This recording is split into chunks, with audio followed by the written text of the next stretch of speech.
প্রতিষ্ঠাবার্ষিকী উপলক্ষে আজকে এই রূপগঞ্জে বীর মুক্তিযোদ্ধা জনাব কাজী মনিরুজ্জামান মনির ভাই, যিনি রূপগঞ্জের অত্যন্ত স্বচ্ছ এবং ক্লিন ইমেজের একজন রাজনীতিবিদ, আজকে হাজার হাজার লোক এসে আমাদের এই শোভাযাত্রা আজকে মহাসমাবেশ পরিণত করেছে।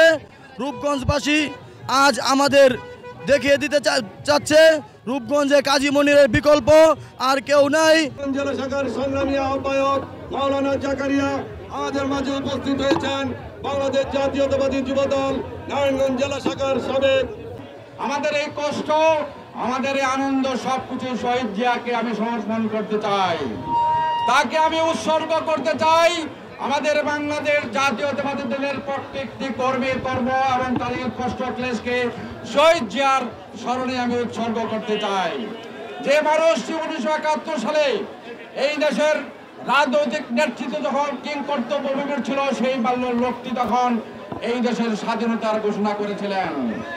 আমি ভাগ্যবান, সেই দিন শহীদ জিয়ার এই ঘোষণা শুনে আমি মুক্তিযুদ্ধ করেছি।